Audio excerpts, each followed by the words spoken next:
Ayun na guys, good morning, good evening at may galang shout out po sa inyo lahat. At muli nagbabalik na naman ang inyong lingkod at bigay po ako ng panibago na namang reaksyon. Ito po ay likha ni Mr. 20 Boy.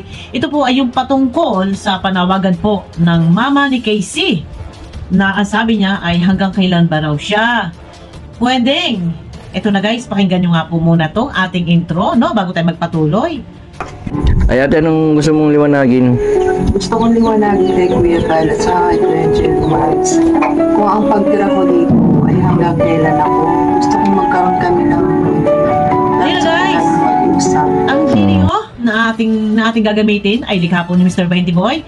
Mawalang galang na po kay Mr. 20 Boy, no, gagamitin ko lang po. At guys, ito ay yung part lang po ang aking gagamitin, no? At sa mga gustong mapanood po ang kabuuang video, maaari nyo pong puntahan sa YouTube channel po ni Mr. 20 Boy at supportahan po natin, subscribe po natin, supportahan po natin bawat video na i-upload ni Mr. 20 Boy. At mega love shoutout pala muna, no, bago tayo magpatuloy guys, samahan nyo ako hanggang sa matapos yung itong ating video. Mega love shoutout pala muna kay Kuya Val, kay Kalinga Prab, kay Rowell of Malalag at syempre kay Ate Beth Tolentino, kay Ate Inday PB at kay Tita Harvin TV. Yan, Ate Evelyn Sinki, Ate Armagalo, at kay Ma'am Lerma. So, ayun na guys, tuloy-tuloy tayo. Meron akong gagamitin na video clip. At ito ay tungkol po sa panawagan ng mama ni Casey. No? Bago tayo, narinig naman ninyo doon sa intro. Nananawagan at hanggang kailan ba raw siya pwedeng tumira. No? Ulitin po natin guys, no? Ay ate, anong gusto mong liwanagin? Gusto kong liwanagin kay Kuya Val at saka kay Kuya Jen Max. Kung ang pagtira ko dito ay hanggang kailan ako. Gusto kong magkaroon kami ng Ayun. Nananawagan siya kay Kuya Val at kay Jello Mags. Kung yung pagtira ba daw niya ay hanggang kailan siya doon. So malinaw na malinaw, no? Gusto niya makausap. Nananawagan, gusto niya makausap si Kuya Val. Eto, ang bahay ay ipinagawa, no? Para sa kanila. Kay Casey, alam na niyo yan guys, no? Kung sino kasama ni Casey, si Lola, si Lolo. So, kung nandun man si Mama ni Casey, hindi madalas. At meron nga, alam nyo, merong kinakasama, no? Hindi ko lang alam kung hanggang ngayon, yun pa din, no? Pag ang Kalingap, nagpagawa po, pinagawan ng bahay ang isang beneficiary, kanila na. Kanila na, walang mga kondisyones yan. Na ikaw lang yung titira, ito lang yung titira. Hindi pwedeng tumira si anak or si ano. Once na i-surrender na, nagkaroon na ng ribbon cutting, ang tawag ito, ano ba tawag doon? Na i-turn over na, kanila na. Bahala na sila sa bahay. Hindi pwedeng si Kuya Val or kung sino man ang naka-scout sa kanila, hindi po pwedeng yun ang magdidesisyon kung sino ang titira. Ngayon, kung gusto niya tumira, nananawagan kay Kuya Val, kung hanggang kailan siya doon titira, hindi na po si Kuya Val ang pwedeng magdesisyon. Or, mag-usap sila. No, total yung bahay na ipinagawa ng ma-discover, si Casey, ang kasamahin po ni Casey is si Lolo at si Lola. Wala si Mama ni Casey. Pero, nasaan nga ba nun? Si Mama ni Casey. May sakit si Casey. Ayon sa salaysay ni Lola, before, sabi, broken family. Si Papa ni Casey, wala. Mama ni Casey, wala din. Mama ni Casey, mayroong asawang iba. So, broken family nga daw po. Noong time na yan, may sakit si Casey. Si Lolo at si Lola yun nandyan. Napabahayan, si Casey, si Lolo at si Lola at si Casey yung nandyan. Sila yung kausap. So ngayon nagtatanong kung hanggang kailan ba pwedeng tumira si Mama ni Casey. Ulitin nga natin guys. Eto dito ako na-allergy. Na-allergy ako pagka ganito usaping mga pabahay ng Kalingap. Pero ganito. Pero wala namang problema kasi pamilya at mama, no? Ulitin po natin. Ay ate, anong gusto mong liwanagin? Gusto kong liwanagin kay Kuya Val at saka kay Kuya Jen Max. Kung ang pagtira ko dito ay hanggang kailan ako. Gusto kong magkaroon kami ng mag-usap. Gusto raw magkaroon, makausap niya si Kuya Val or si Jello Mags. Jello Mags ba ang sinasabi? O sige, basta si Kuya Val gusto niya ni Mama na makausap. O tuloy. Tatanong ko lang sa kanya, gusto ko siyang makausap. ng person. Si Kuya Bal naman pa sa tingin ko, kung sino yung part ng pamilya ni Casey, pwede man tumira dito. Saka, ikinyan na sa inyo, i-award na sa inyo yung bahay. Kaya kayo na yung mag-decision kung sino gusto nyo ipatira dito. Kasi pinagawa, ito ha, para malinaw, ipinagawa na i-turn over na. Nagkaroon na ng ribbon cutting, house blessings, na i-turn over na, bahala na. Sila Casey, si Lola, si Lolo. Pero ito guys, natatandaan po ninyo. Ang bahay ng pinuntahan si Casey, no? Ang tao doon, si Lola, si Lola. Si Lolo at si Lola ang nag-iintindi kay Casey. Si Lola, yung naghahanap buhay. Si Lolo, si Lola nagtitinda. Si Lolo nagluluto ng banana chips. No? Wala si Mama. Pero, na-turn over. Pinagawa yung bahay para kay Casey, kay Lolo at kay Lola. Kasi bahay ni Lola, giniba. No? At pinalitan ng bago. So, ito ay bahay ni Lolo, ni Lola at ni Casey. Pero kung gugustuhin tumira ng pamilya, kung sino man, anak, pwede naman. Kasi bahay ni Lola yan eh. Bahay ni Casey. Yan po yung bahay ni Lola na giniba. Pinalitan, tinayuan ng bago. Hindi man yung dating pwesto ng lupa. No? Or, hindi, wag na nang kausap. Na, pagdating kasi sa ganito, pagdating na kasi sa ganito, ay, lumalabas na. Pero, mama ni Casey, kailangan ni Casey ng mama. Hindi kasi po pwedeng, puro lang si Lola. No, kailangan ni Casey ng mama na mag-aaruga, mag-iintindi. Dahil si Casey ay may sakit. At, paano nga? Kung dumating yung time, lahat tayo mawawala sa mundo. Darating ang 100 years. Lahat tayo mawawala, maglalaho. Kung ano man meron tayo, kung ano man mga pundar natin, darating ang mga ilang dekada, ilang siglo. Ang lahat ng ating ari-arian ay iba ang magmamay-ari. Kahit ano pang yaman mo, anong building mo. Darating ang ilang siglo, iba ang magmamay-ari. Eh di, bakit tayo napunta doon? Nasaan tayo? Nawala ako sa topic. No. Ano ba? Nawala ako sa topic. Pero ito na nga. Ang sino man, pamilya, na gustong tumira sa bahay, wala problema. Anak yun. Anak ni Lola, itong mama ni Casey. Nasa kanila na ang pag-uusap kung patitirahin. No, ay bakit, ang tanong, bakit nga ba? Gusto doon mag-stay. The before naman, hindi doon nag-stay. No, ang nag-aalaga kay Casey ay si Lolo at si Lola. Naiwanan doon si Casey sa bahay, walang kasama. At si Lolo, naghanap ng saging, nagbebenta ng banana chips, tsaka si Lola, nag-iisa si Casey. Kaya nga nasabi nung meron daw, si Casey daw nakikitang tulala, naando sa ulanan, nagpapaulan, doon sa paahon, sa kalsada, sa highway. Naglalakad si Casey, ulan-ulan, tulala. Nasa ng batay. Yun Pero kung gustong tumira ka hanggat gusto mo, yun naman ay kupayag si Lolo, si Lola, si Casey. Pero kailangan ka ng anak mo.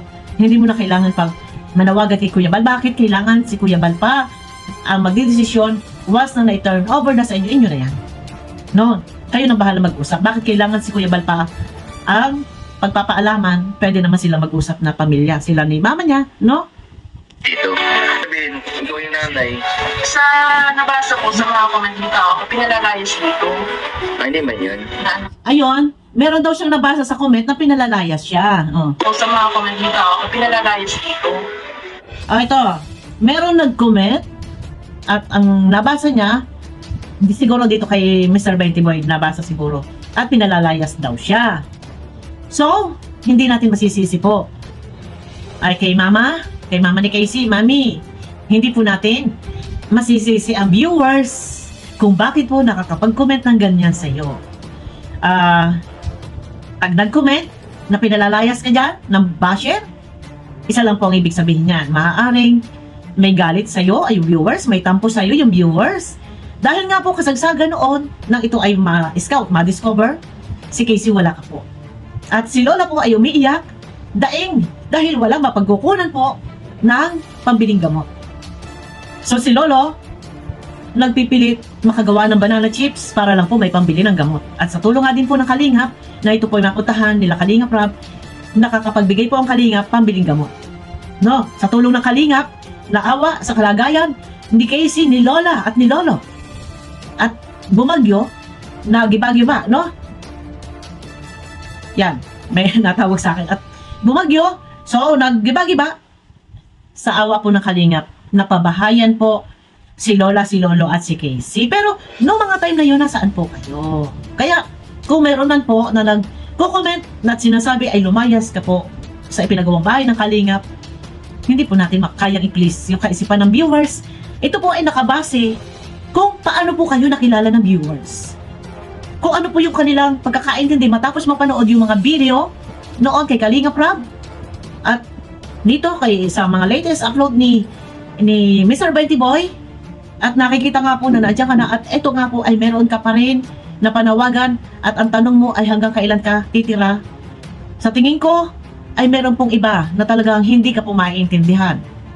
At minsan maghahari po yung pangyayari noon na ang natatagpuan lang po sa bahay ay si Lolo, si Lola at si Casey. At si Lola nagbibenta ng banana chips.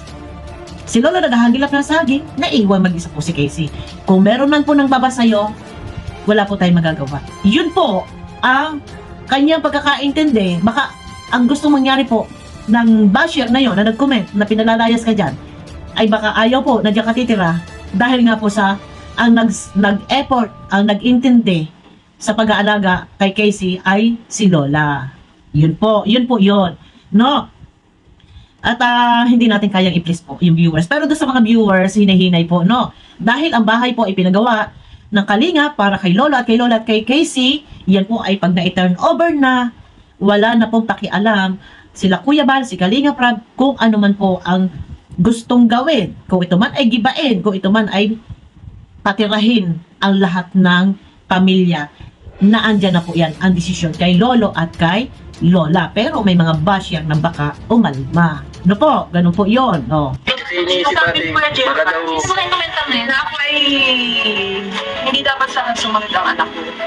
Ako ay umalis dito sa bahay. Alam ko ako lang tatanungin nyo. Gusto ko talaga umalis. Gusto mo umalis? Alay. Kung siya daw ang tatanungin ni Mami, mas gusto daw niyang umalis at magpakalayo-layo. Bakit po? Hindi mo dapat po naiisip yung mga bagay na yan. Dahil unang-una, ay kailangan po ni Casey. Yung mga bagay na yan, huwag negative yung iisipin mo na gusto mong umalis at magpakalayo-layo. Bagkos, ipakita mo sa anak mo yung full support. Ipakita mo kay mama mo, dito kay Lolo at kay Lola, ipakita mo yung iyo pakikipagtulungan. Kung mayroon man ng babas, hindi pa naman huli ang lahat. Kung ikaw man nagkulang noon at hindi naman ikaw din ang nadadatnan pag pupunta ang Kalingap, ay kung meron man pong nambabas, ipakita mo sa kanila na hindi pa huli ang lahat. Kaya mong punan ang anuman ang dapat punan para sa pag-aalaga, pag-aasikaso kay Casey at pagtulong sa pagbili ng gamot ni Casey, dahil hindi po sa lahat ng pagkakataon na ang Kalingap ay laging naandyan na nakasuporta. Makipagtulungan ka lang, huwag mong iisipin, huwag mo sasabihin na gusto mong umalis, magpakalayo-layo. Mali po iyan. Kaya lang sa ngayon hindi pa. Aalalayan ko muna itong anak. Dati nasa Batangas yung ka. padre di pamilyang ina at ama, napakahirap ang ano? Tama naman po, ayun. Padre di pamilyang ina at ama, Balikan natin, ha? hindi pa. Aalalayan ko muna itong anak. Dati nasa Batangas yung ka. padre di pamilyang ina at ama, napakahirap ang ano? Tama. Eh, totoo po yan. Ikaw po ang may karapatan na sana'y mag-intindi at tumayong padre di pamilya, ama at ina ni Casey, kasi ikaw ang tunay na ina. Kung si Lola man po ay may magagawa na tulong, siguro naman po sobra-sobra yung nagawa ni Lola na pag-aalaga kay Casey. Ikaw ang may karapatan na mag-intindi, mag-asikaso sa iyong anak. Minor yata ito si hindi pa yata ito nakadibo na ba ito si Casey? Hindi mo pwede tiisin, lalayo, or ano.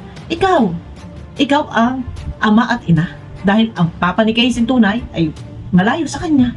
Hindi rin naman yata na susustentuhan, natutustusan yung pangangailangan panggastos, no? Kaya, yun na. Ito guys, tuloy tayo. Ilagay natin, honest daw. Gusto mo umalis si mama mo? Ayaw ko. Ayaw daw ni Casey. Pinausap Si Casey ang magdidesisyon yan. Pinausap ko siya kagabi. Sabi ko nga, pagka kami lagi na iiwan, pinakausap ko siya. Kasi hindi naman kami habang buhay ganito. Paano na kami? Paano na ang ating pagkain? Hindi kami makagalaw. Ayun, cut na natin guys, no? Ang kabuuan video po ay mapapanood nyo po sa YouTube channel ni Mr. Bentiboy. Guys, supportahan naman po ninyo si Mr. Bentiboy at nandun po sa kanya ang kabuuan video. So ito na, balik tayo doon sa panawagan ni Mami kay Kuya Bal. Mami, no? Dapat alam mo din po, unang-una, ay hindi mo kailangan manawagan. Ito po ay nasa pag-uusap ninyong mag-anak. Kay nanay, kay lola, kay lolo, kay Casey, mag-usap-usap kayo. Kasi na-turn over na po. Kanila yan pinagawa. Yan po ay bahay ni lola. Naginiba at pinatayuan po ng bago. No, kung naiba man ang pwesto, basta bahay po yan ni lola. At dyan po nakatira si Casey. Pero, ayun na. Ang sa akin lang, eto, dito ako, alam nyo naman guys, minsan pagka yung ganito na usaping bahay, napabahayan na, dyan may lumalabas, mga partido. Yun. Pero wag naman sana na mangyayari na magiging issue. Basta lang, ang sa akin, ay nasa inyo na pag-uusap yan. At yan po ay kay na lolo, kay lola, at kay Casey. At kay mama ni Casey, obligasyon mo, obligado ka na intindihin, alagaan, suportahan. Makipagtulungan ka kay lola sa pag-iintindi kay Casey, lalo na number 1 po pangunahin ang pambiling gamot na kung tutuusin po sana, ikaw naman ay kalakasan. No. Ay dapat si lolo at si lola medyo pahinga na rin sana at kakaawa din. Kasi nai-stress po. Hindi alam kung saan kukuha ng panggastos. At napanood ko nga sa vlog ni Mr. Bentiboy, tumatawag siya kay Mr. Bentiboy, nag-update tungkol kay Casey. Kaya si Mr. Bentiboy ay napapasugod diyan. Pero yun na nga, balik tayo doon sa kailangan tulungan si lolo at si lola na maghanap buhay at kung paano matutulungan si lolo at si lola na mabilhan ng gamot itong si Casey na kalakasan ka naman, siguro mas maganda. Meron ka ding extra income, no? Na pag pinagkakakitaan, nasa ganun ay, paano nga po, kung wala ang kalinga, walang nagbablog sa inyo at hindi po habang buhay na kayo ay ibablog, no? Hindi lifetime na nandyan lang ang lagi ang kalingap na naka-vlog sa inyo, may dalang ayuda, may mga sponsor, no? Yun lang. At pagdating naman sa bahay na panawagan niya kay Kuya Bal, siguro, wala na. Kayo na lang mag-usap. At bakit kailangan pa gustong makausap si Kuya Bal ng Masinsina? Mapag-usapan at tungkol sa kung kailan siya pwede tumira sa bahay na iyan. Kung maganda ang samahan ng pamilya, hindi magkakaroon na kayo ay mananawagan, makikipag-ugnayan kay Kuya Bal para alamin kung hanggang kailan, hanggang saan ang inyong karapatan, ang inyong pagtira sa bahay na yan. No? Pinalalayas ng viewers, yun po ay hindi natin pwedeng silipin. Hindi natin pwede, pero hinahinay sa ating mga viewers. No? Siguro yung viewers, maaring may tampo sa'yo dahil si Casey noon ay hindi mo masyadong natutukan at ang tumutok dyan ay si lola at si lolo. Tapos ngayon nga, nagkabahay na. So, nagtatanong ka, nananawagan ka, gusto mong malaman kay Kuya Bal kung hanggang kailan at kung hanggang saan ang iyong karapatan, hanggang kailan ka pwede tumira. Bakit po ganun? Diba? Ayun na guys. At sa mga gusto po makapanood ng kabuuang video, ang update po ng patungkol kay Casey, ito po ay naandun kay Mr. Bentiboy. Guys, suportahan naman po natin si Mr. Bentiboy at napakasipag, talagang umulan at bumagyo. Nandiyan po siya na patuloy na lumilingap sa ating kapwa. Ina-update niya yung mga natulungan na ng kalingap before. Ito yung kagandahan dito na talagang pagka kalingap ang naka-spot sa'yo, nandyan, hindi man matutukan ni Kuya Bal ni Kalingap, Rab at ng iba pa, may galamay po ang kalingap. Ito yung mga kalingap partners na maaaring bumisita sa mga beneficiary na noon na mga napabahayan na and yun, gano'n na. So ayun na at kita-kita tayo sa aking next video guys. Supportahan po natin Mr. Bentiboy na sa kanya po ang kabuuan video. Yan, mega love shout out sa inyo lahat. Bye bye!